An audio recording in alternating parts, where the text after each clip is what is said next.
For the writing, actually we do a lot of that just through Google Drive itself.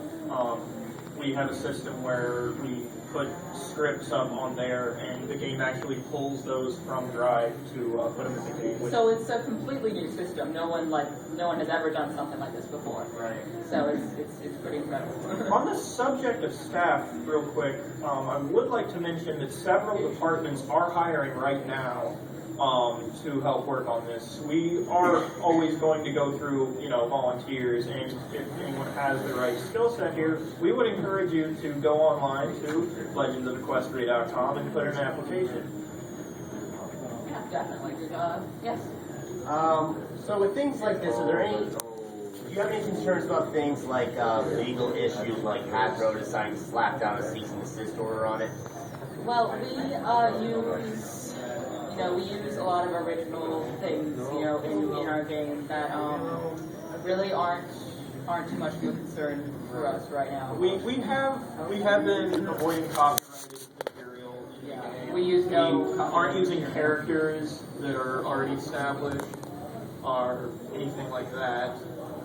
And for the most part, we've just been able to. We've been able It's to make also a lot of original things, The transition between the mediums is also a huge factor. I mean, we have all custom work. We're not pulling concept art from anywhere but our concept artists. Right. And also the nature of the change between a 2D source material and the full-blown 3D means that things are going to be uniquely ours in every shape and form. So how many do you need to get? You fainted. Oh, I have 6. Okay. As you can see, for instance, one of our original areas is the gem mines, which is, very maze-like and actually pretty entertaining to watch. It's completely lost. But yeah, thanks for your question. Alright, go ahead. How implemented are the specializations of the RP or graphic areas? How implemented are the specializations? Yeah. We actually have, how many of them planned out do we have? Let's see. For special, you're talking about confrontation sort of specializations, or more on the social? Or the non-combat or the combat. Or cooking or something like that. Well, let's see. I don't want to list them. Let's see if I can. I won't list them. Right now, there's currently 11 that are the focus for our alpha release. You're seeing us in testing right now for 3 of them, which is going to be the primary confrontation talent marks. Those are going to be magic, flying, and animal care, which corresponds to the races and their sort of unique traits. As for non-confrontational, we're looking at mining building into artisan, which then builds into the confrontational. So, if you want to collect gems, if you want to collect ores, smelt them down, that's going to be one mini game. And that would then build into the artisan, who's going to be the player who's going to be able to craft your items based on the quality of materials that you received, and also based on their specific talents in the crafting. So, it's not going to be exactly the same, but one thing I'd hearken it to is, you see a lot of games where you have, my low-level steel armor, my legendary steel armor, my, mythic steel armor. Well, that's going to be a similar system in order for us to kind of reward the people who have actually progressed in these crafting talent marks. The same thing as what I was talking about earlier with the gourmet cooking. So, there's a lot of definite rewards, both visually and statistically. You're making items that the highest tier players are really going to want in order to, go out in the world and fight the highest and the hardest mobs we have out there. Any more questions? Go ahead. Is this going to be available on Linux? On Linux, yes, it is currently available on Linux. Yes, excellent. Right. Yes, right?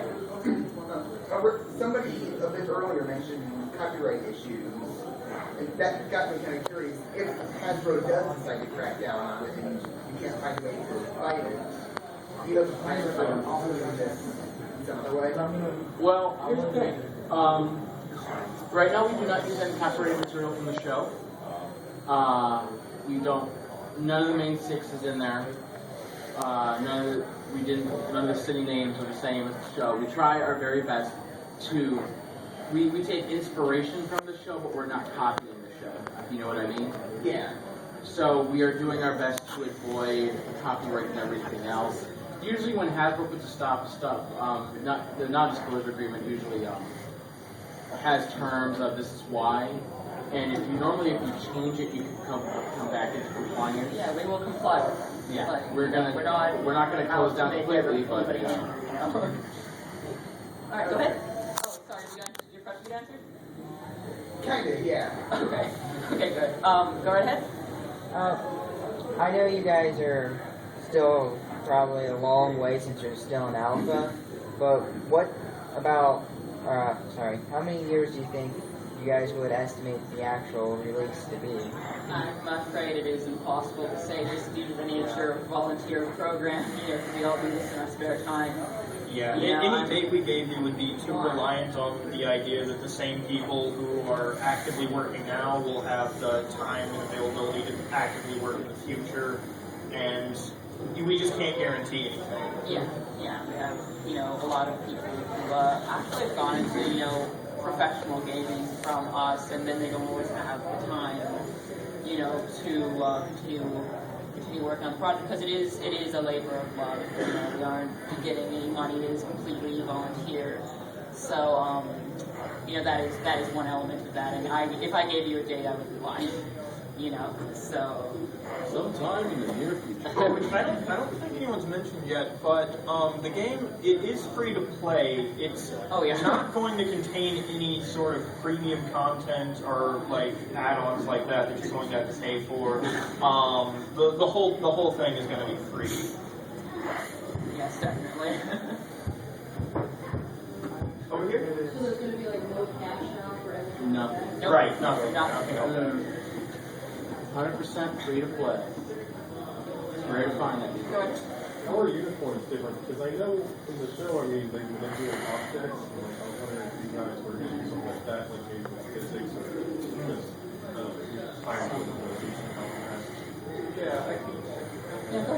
with Yeah, so the manipulation of physics in an MMO environment, to put it quite bluntly, is incredibly difficult because of the nature I was speaking on a little bit earlier, in that if I move this crate from location X to location Y, now every person in that room needs to know that that crate just moved. So you can see if like 100 people are moving 100 crates, how that multiplies almost exponentially.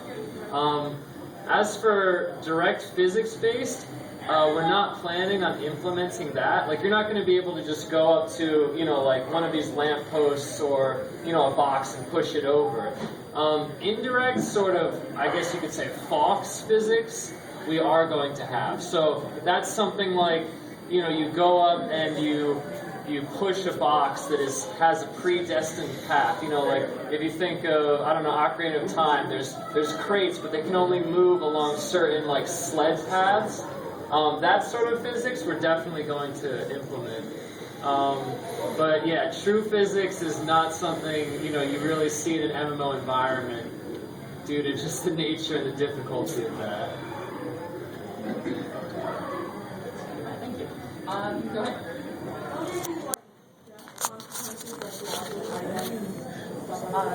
Death consequences. When you faint, I think actually will be. When you faint? Yeah, when you faint, what consequences? you lose. Currently, there's no consequences to fainting. We do, there's a consequence that you have to go back to the main area of the spawn. We're trying to keep it, as minimally harsh as possible, because we're trying to consider that while we're all talking in a room and, you can look at the demographic around here, this is supposed to also be for, a much younger population that we're keeping it accessible to. So, I don't want to have some kind of Final Fantasy where you die and you lose a portion of your experience that you just spent the past 8 hours grinding for. Not saying we're going to have grinding like that. That's a little ridiculous. But, yeah, fainting is going to be minimal to no consequence. Alright, do we have any other questions? Ask us anything. I do have another question. You said you were looking for volunteers. What kind of experience software-wise would you be looking for? Well, depending on the department. Right now, what all are we hiring for, guys? Oh, wow, we are hiring for PR, 3D, 3D, 3D animation, 3D animate, 2D, 2D, CA, concept art. concept art. Oh, that was one. There we go. Kobe, who else are we hiring for? Program, fixed it. Oh, programming is also hired. Web development. Web development, IT. Yeah, IT, right. Yeah. And those sorts of programs, like, Techner knows actually all the programs. C#, if you're looking from the programmatic end, C# is going to be a requirement. Unity is, would be awesome too, but really it's just C#. As far as 3D and 2D, it's a lot more open. We're not worried about the software you use, more about the end result that you create. So, if you want to use Blender, that's a great option for not having to put any money, you can just try it out. Maya is going to be a great option for animations. We have 2 animators who use Maya right now. 3D Max, basically any software, 2D and CA, concept art, primarily focused on Adobe Suite. If you were interested in applying for concept art and you could only use GIMP or something, though, you could still get in with that, I'm pretty sure. Oh, yeah. We completely judge based on portfolio, Actually, You can do it in Paint, and if it looks amazing, then that's fine. We actually have had 1 or 2 concept artists draw by hand and scan it in, For that one, it's pretty versatile as far as what you can do, but they're not all that easy to, just use whatever you need. I think if you want to do 2D vector art, you would need probably what other than Adobe Illustrator even does that? What other than Adobe Illustrator would even do vector? Corel. Corel has some much cheaper options. Corel Draw, in my opinion, is a pretty good substitute for Illustrator. If you're looking for free vector, I think, is Inkscape free? Yes. Inkscape may be a good option as well to kind of get your feet wet if you're interested in sort of the, the solid colors, gradients, outline, vector look. Go ahead. Can you go inside buildings? You can go inside some buildings. We do have some interiors that you can go in right now. We're not going to probably have every single house and building in the entire game where you can walk in, but anything important, so to speak, if you have to go in there for a quest or... right now, in Ponyville is where most of the interiors are. We've got Sugarcane Corner, the library, the boutique. What else? I'm missing. A couple more. We have, Okay, yeah, we'll show you the library right here. And as you can see also, he's got the cloud hat on right now that was rewarded for completing the quest we just did with gathering various items. If you didn't see that. I